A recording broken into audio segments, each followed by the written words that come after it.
right?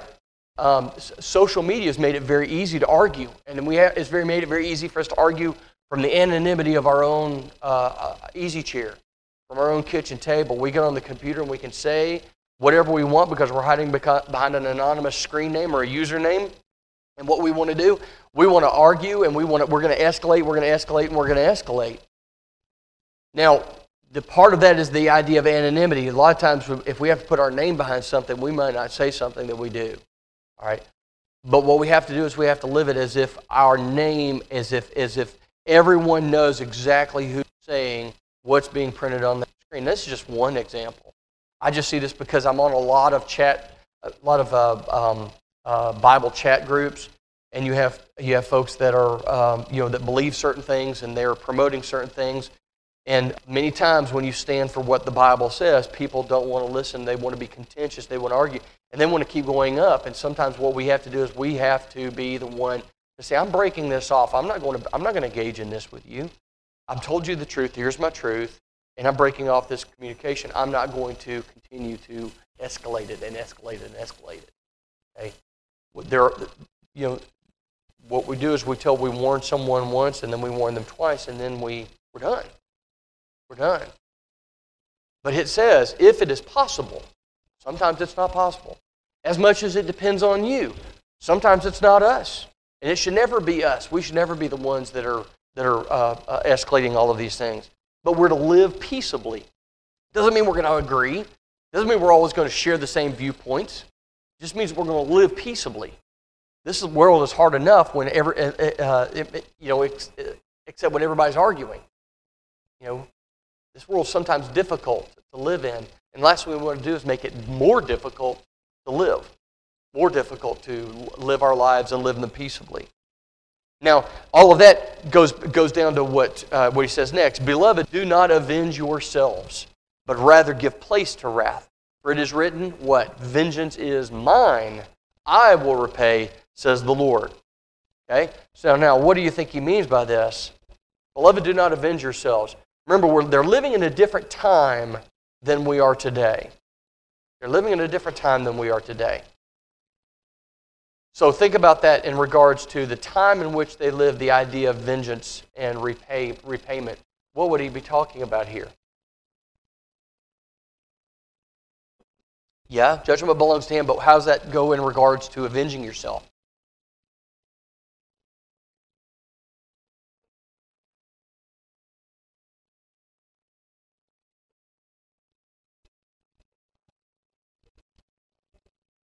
Mm-hmm. Right. Okay.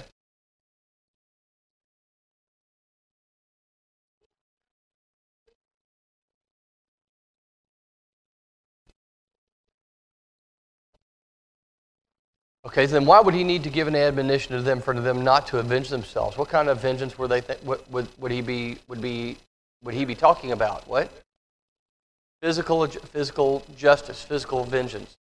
Remember, under the law, there was the idea of the system of judgment was not the same as it is today.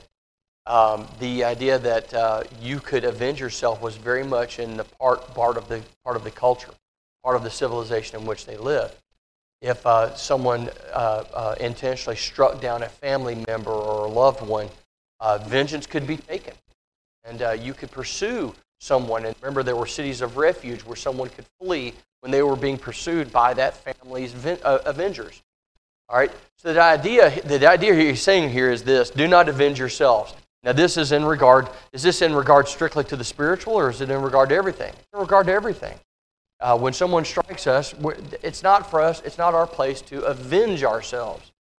We have another thing about it is, as Christians today, we have a court system that is not biased against us.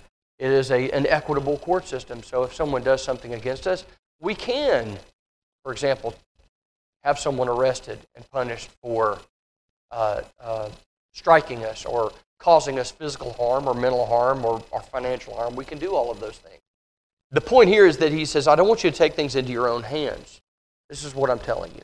I don't want you to take things into your own hands. If somebody steals money from you, you don't go and steal money from them. If someone strikes you, you don't strike them. If someone does this, you don't do this. The idea of repaying evil for evil is not to be found. Look at what he says. And he actually contrasts that with what he tells them, with what he says next. Vengeance is mine, I will repay, says the Lord. So we can take that to the bank. The Lord is going to avenge his saints. He's going to. Part of his nature. So therefore, if your enemy is hungry, what do? We feed them. If he's thirsty, we give him drink. For in doing so, you will heap coals of fire upon his head. All right. Now, I've heard different viewpoints in regards to the idea of heaping coals of fire. I've heard the idea that heaping coals of fire was actually a good thing in that, and it was kind of a convoluted story, and I haven't heard it being corroborated yet. The idea that heaping coals of fire, that it would be, you're basically giving them something good. It would be something that would actually keep them warm. It has to do with something about the idea of coals inside of a container on top of the head that would actually warm them and keep them physically warm. I tend to go along the second viewpoint, the idea that coals of fire, this would be something that would be, it's something unpleasant, and it's a constant reminder of what's been done. It's a constant reminder that someone has done good for you when you did evil to them. It's an object lesson, so to speak. I tend to go with that viewpoint. Yeah. Yeah. Yeah. I agree. I think it is along more lines. This is something that's not pleasant, but it is a reminder of something that's been done. Okay. It is vengeance. The idea of vengeance. All right. In verse 21, do not be overcome by evil, but overcome evil with good. And that's a good way to end this chapter. It's easy to be overcome by evil. I know so many people now are very discouraged with what we see in the world, and it's easy to be discouraged. One of the reasons that we're so discouraged is the fact that we live in an age where we are constantly bombarded with information. One of the most difficult things. We don't just get a daily newspaper anymore, right? We are online. There's 24-hour news cycles. I remember when CNN first came on, the first 24-hour news cycle. Now, I remember they replay the news every 5 seconds, but it was that was the beginning of that idea of any time of the day or night you could turn on and find out immediately something that has just happened. Well, the idea of it, you're the old adage, if it bleeds, it leads. Yeah, that's the case. What is the media going to feed us more than anything else? They're not interested in kittens and rainbows, are they? It's negativity. That's what gets people excited. That's what gets people activated.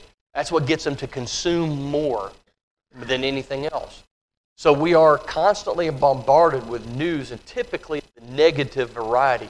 So it is very easy as Christians to look at the evil in the world, and we're overcome with it. In that facet, it's easy for us to be overcome by evil ourselves. We're constantly bombarded with it and told that it is normal. It's acceptable behavior. It's something to be embraced. It's something to say, this is who I am, and this is what I don't want to be told what to do, and I want to do what I want to do. And the idea here is that we're overcome by it. So we're not only overcome by it physically, emotionally, in our everyday actions, we're also overcome by it, by its steady weight upon us until finally we acquiesce, we give into it, and we become, as it says, we repay evil for evil. We don't live peaceably with all men. Why? Because we're overcome. So what do? We engage in the things that our world engages in. Okay? We become contentious and angry and hateful and spiteful, rude, unloving, unkind, all of those things. That's the way the world is. If we listen to the media, that's the way the world is. I was listening to something, Heather was telling me this story on our way to church, and she said, "Did you hear about that lady that broke down in Atlanta?" And her car she'd come off the interstate, had out of gas. She looks around. She had forgotten her purse, forgotten her wallet. So she's, she doesn't have a phone. She just basically ill-prepared to go out anymore. But she's wondering what to do. She says, I'm going to have to walk. So she starts walking, and she's approached by this homeless fella. And he says, is everything okay? And she said, well, no, I ran out of gas. He said, hang on a minute. So he gave her his last $20. He had $20. He gave her $20. She was able to put gas in the car. Heather said that this woman, she caught up with, she found this guy. She started a GoFundMe page for him. She's raised $20,000 for this guy, this homeless fellow. So he's going to be able to take care of some stuff that he's needed to take care of. See, this is the kind of thing that makes you think, well, you know what, maybe this world isn't so bad. The world itself is going to come to an end. And there is a lot of evil in this world, but there's also a lot of good things as well. So when we start hearing about things like this, it's a little bit easier to not be overcome with the evil in the world, but rejoice in the righteousness and rejoice in the good that we find, because we do find a lot of good. There's a lot of people doing a lot of good. And that's what we need to fill ourselves up with. As I say, dwell on the good things. Certainly something for us to think about. Don't be overcome by evil, but overcome evil with good. Because we can. Good wins. I'm going to give you a spoiler alert. Good wins. The end of the world, at the end of the age, good wins. So we can make it happen now. Yes, sir. You had something to say, brother?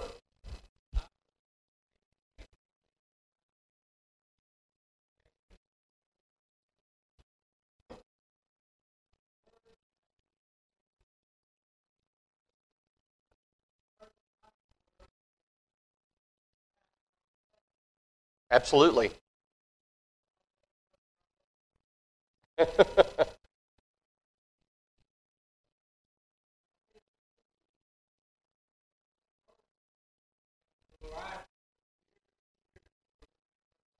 Mm-hmm.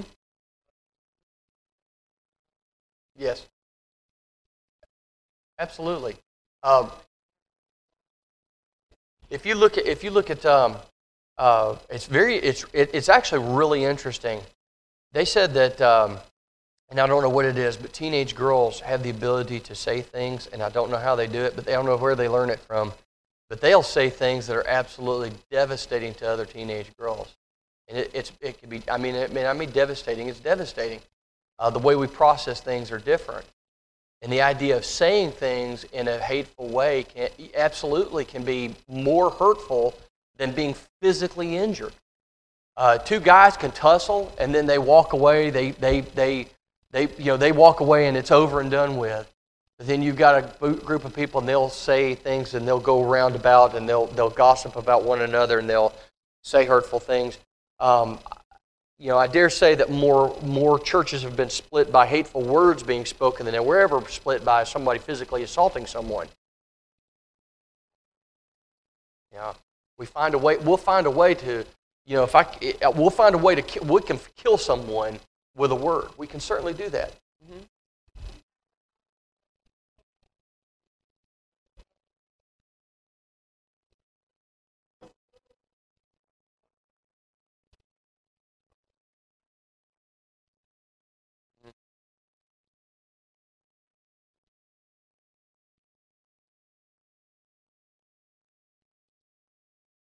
Mm-hmm.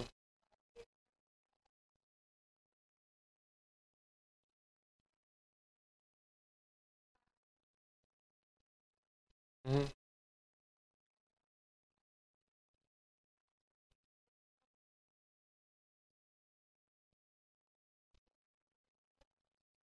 Well, the kids' song has it right. It says, "Be careful, little mouth, what you say," and the idea of the idea of being able to say something, even to us when it's an inconsequential thing. Sometimes people can be so cutting and so caustic, and it's almost to them it's not. They're not even thinking anything about it. It's just sort of they're just spoken, and when they turn away, they've forgotten all about it. They don't even remember what they just said. The person that it was said to takes it home with them. And they live with it. They sleep with it. They eat breakfast with it. They shower with it. They go to work with it. They work with it. They bring it back home again. And the cycle begins all over again because it was just a simple word. And the idea of being able to strike somebody down with a word is certainly the case. We can be. You look at the way that Jesus was able to. Of course, he did it in a righteous fashion because he was a righteous individual. He was able to cut people with the word, and think about how he referred to the scribes and the Pharisees. You hypocrites, whitewashed tombs. Words can certainly hurt, and words can certainly kill, and words can certainly drive someone from a congregation. They can drive somebody from the church. It shouldn't happen that way, but not everybody is as strong as we consider ourselves to be. Many of us, somebody could say something hurtful, and you know what? I'm going to let it roll off. I'm going to be back here next Sunday, and I'm going to worship with the saints. Some people are not that strong. Some people are just not that strong yet. Unfortunately, they're going to get driven away before they ever get to be that strong. And that's what we're hoping for, is to be strong enough to be able to. But the whole thing about it is, don't be overcome by evil. Overcome evil with good. And when we hear something like that, many times, it's in the world that we live in. None of my business. None of my business. It doesn't affect me. It doesn't bother me. It doesn't affect me. I'm not going to get involved with it. But as Christians, we should be involved.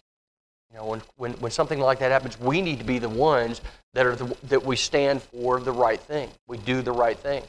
Even if it means sometimes saying something to somebody that we know and love and trust, we have to confront them in that error. We have to confront them in that sin of being hateful and hurting in their speech. All right. So, finished with chapter 12 and the idea that this is how we do things. This is how we behave. The idea of how we confront the wrong in the world, how we confront the wrong in the church. We don't overcome with it, but we overcome it. We are good.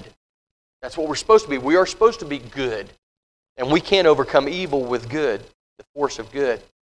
All right, chapter 13.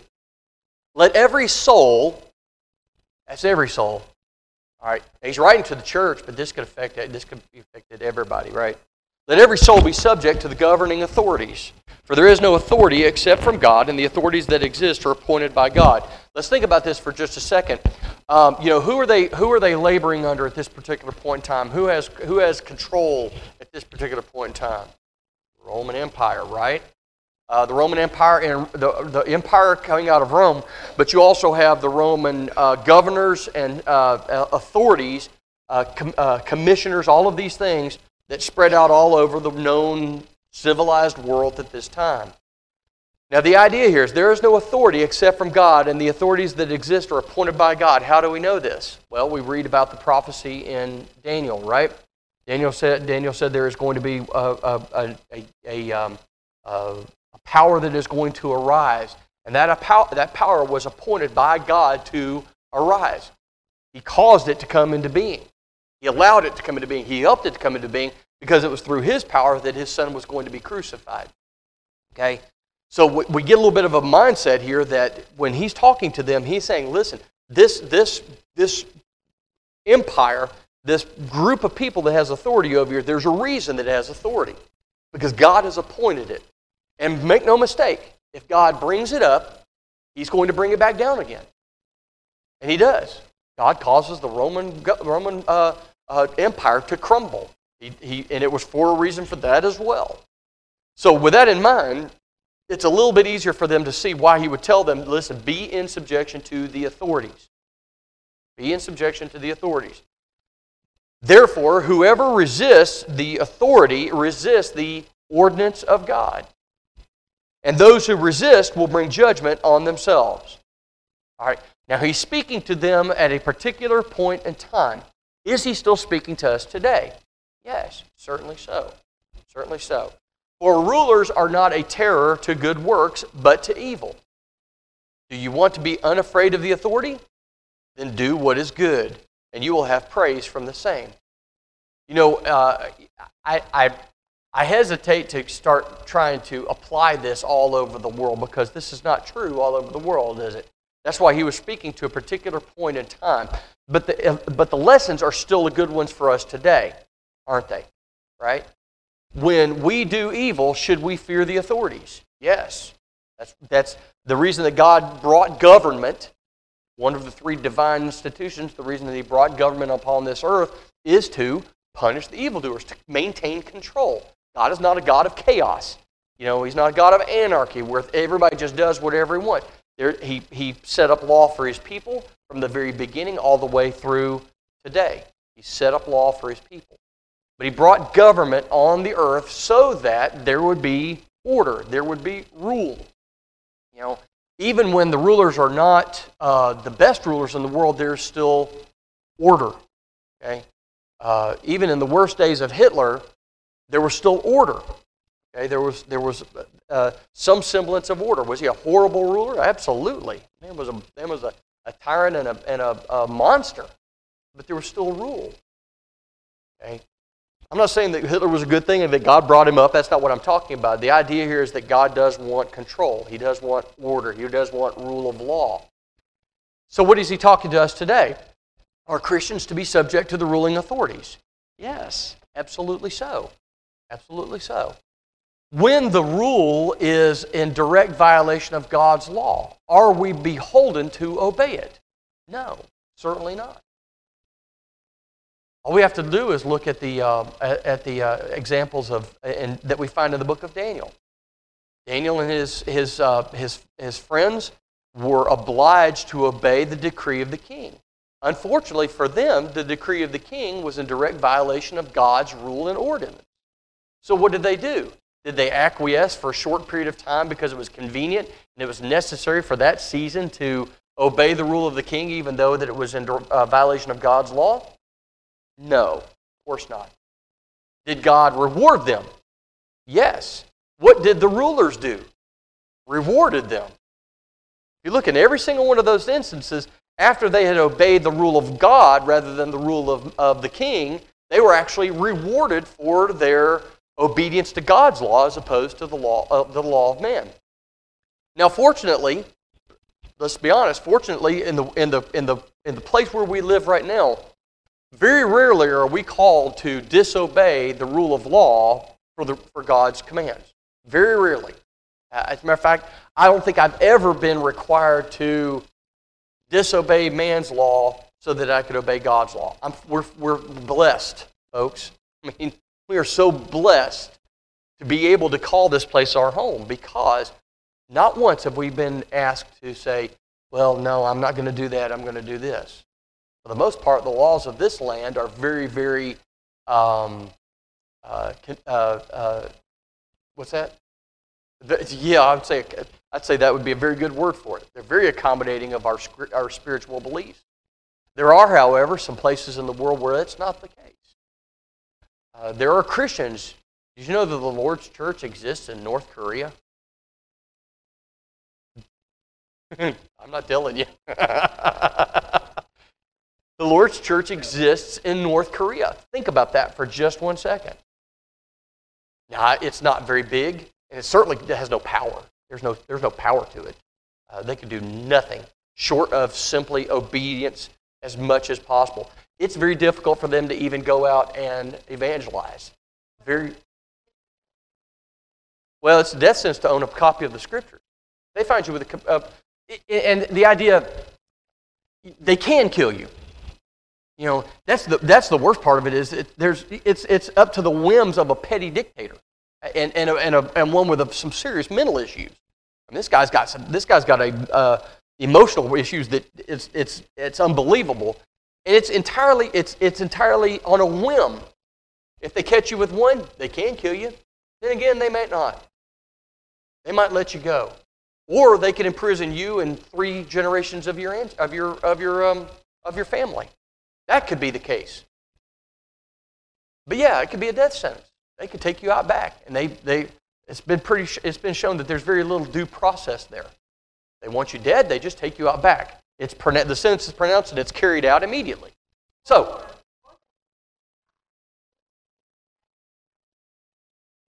yeah, the point behind the whole thing is that we don't know how good we have it. We really, and we complain about. Sometimes we complain about this country. You know what? Sometimes we need to complain a little bit. Sometimes we need to agitate a little bit. But at the end of the day, we're subject to the authorities, and we are above all people, I think, most blessed because For the most part, very rarely is there a conflict between the two. But here, now think about this. Here, that's not the case. That's not the case. And it is going to get much worse for the Christians before it gets better. It's going to get to the point where they will be hounded. They will be hunted. They will be mowed down by the governing authorities. But at the end of the day, Paul's writing to them and he's saying, listen, the authorities in place right now, God has appointed it, He has called it to come up, and you are to be in subjection to its laws, provided they don't conflict with the laws of God, in which case we obey God rather than man. Shadrach, Meshach, and Abednego said, we're going to obey God rather than man. That's for us to do. But at the end of the day, this is what he's writing to him. He says, do you want to be unafraid of the authority? Do what is good, and you will have praise from the same. Even today that's the case. When we do good things, that's one of the reasons that the church in China and the church in Cuba have flourished. The Lord's church has flourished in Cuba and in China. Why? Because the church goes out and it does good. It's not out in the streets protesting and mobilizing for change in government. It's going out and it's feeding people. It's going out and getting them clothing. It's going out and doing good things for them. You know what? It might be good for us to start trying to do about the same thing. All right? You will have praise from the same, for He is God's minister to you for good. Why? He's keeping order.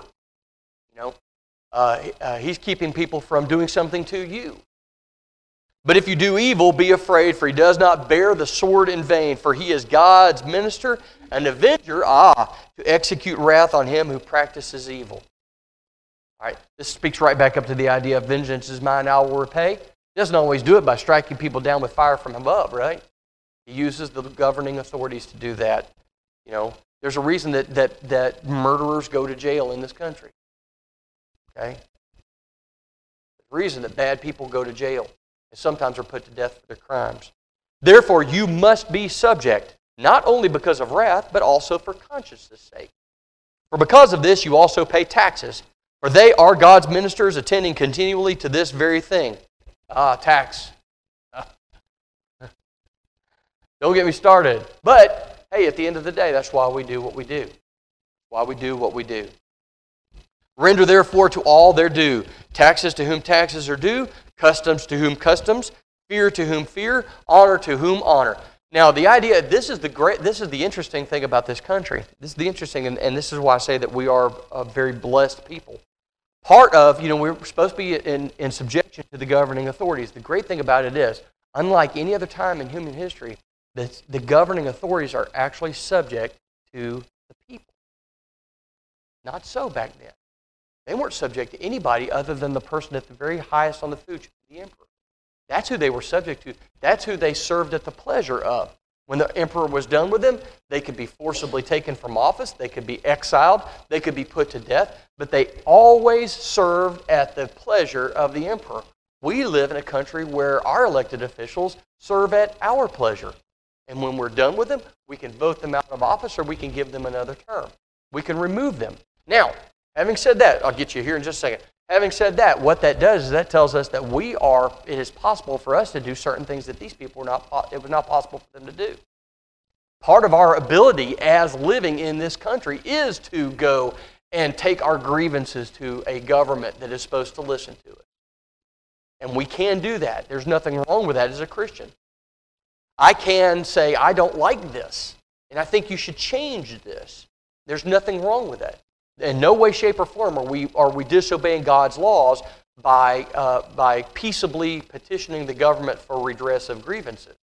It does, however, say that we are not to go out into the streets and overturn cars and set fire to things and assault people in the streets so that we can make our point heard. That's not supposed to be found by anybody. No one's supposed to do that. I don't care who you are. That's not good behavior. We don't repay evil for evil. We overcome evil with good. You had something.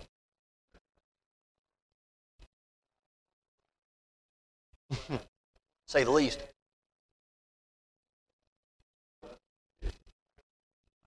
Yeah. Absolutely.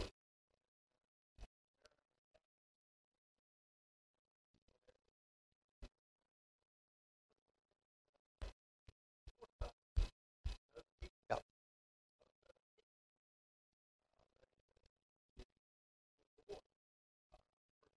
Yeah.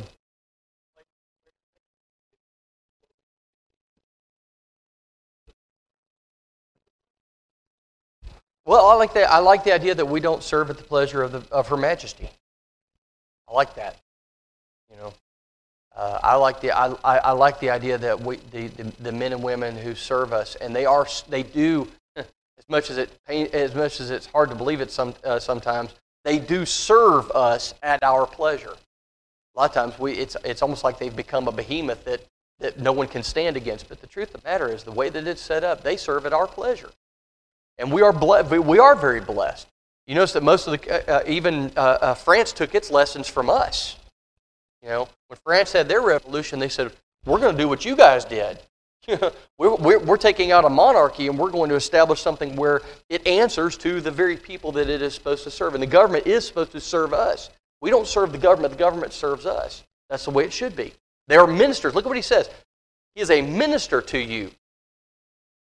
He's a minister. He does something for you. He provides a service for you that's his to serve. All right. We got a couple more minutes. So anyway, render therefore to all their due. Taxes to whom taxes are due. Guess what? We pay our taxes. Can we complain about how much we pay in taxes? Yeah, there's nothing wrong with that. We may feel that we pay too much. Hey, if you feel you pay too little, send them an extra check. They won't mind. They'll take it. Guarantee you that check will get cash. Customs to whom customs, fear to whom fear, honor to whom honor. Owe no one, okay, here we get into the idea of loving your neighbor. Owe no one anything except to love one another. For he who loves another has fulfilled the law. What's the law? Thou shalt love the Lord thy God with all thy heart, soul, and mind. And then the second one is like the first. Love thy neighbor as thyself. So when we love our neighbor, we have fulfilled the law. All right?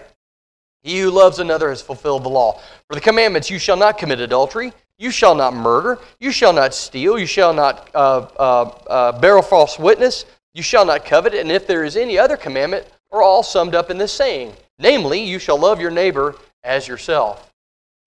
I like myself. Okay? I'm not ashamed to admit I love myself. I'm pretty happy with me. Is there room for improvement? Absolutely.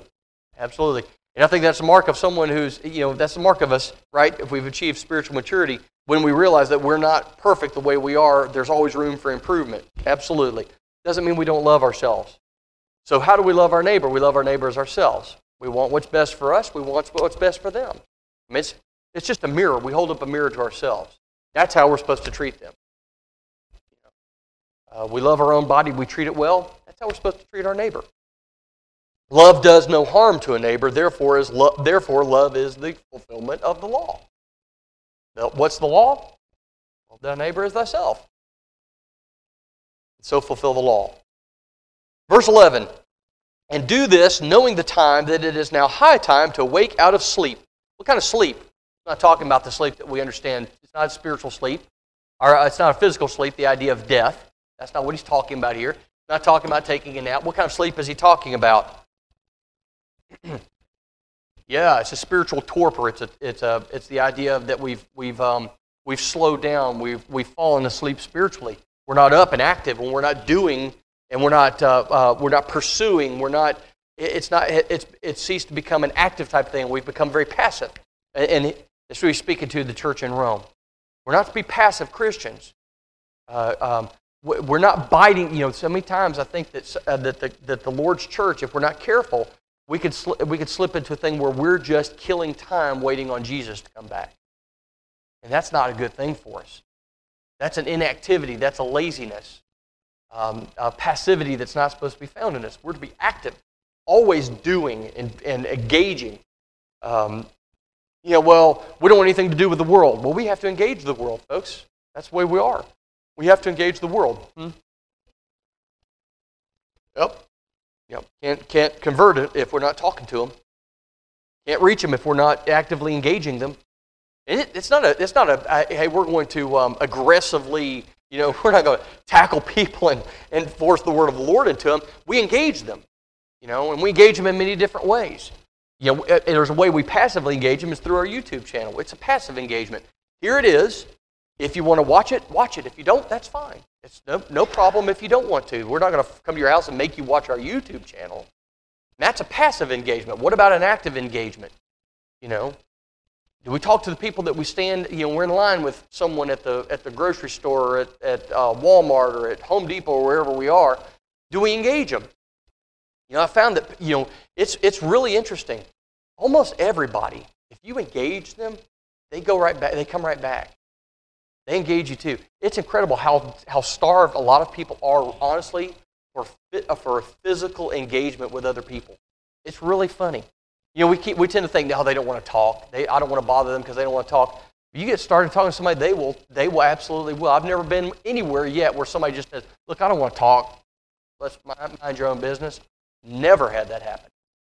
Always, everybody that I start talking to starts talking back. I've been talking to somebody, and finally we said, people behind us, you all go ahead. We're talking.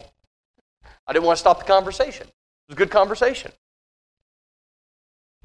That's the time that we talk to people, when we actively engage them.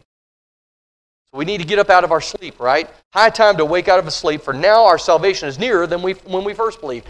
That case for us today, right? Are we one day closer to heaven? Yep. We're one day closer to heaven. The night is far spent, the day is at hand. Therefore, let us cast off the works of darkness, and let us put on the armor of light. There's that military terminology that Paul loved to use. Everything is about putting on the armor of God. So let us put on the armor of light. Let us walk properly, as in the day, not in revelry and drunkenness, not in lewdness and lust, not in strife and envy. The idea, these are the kind of things, these are the works of darkness, right? The idea of when we are in darkness, these are the things that we engage in. The darkness being sin. When we're in sin, these are the things that we engage in. These are the behaviors that we engage in. But when we put on the armor of light, we don't engage in the deeds of darkness. And I like how he uses that. You think about a lot of the crime that happens. Crime happens at night. That's what we think of.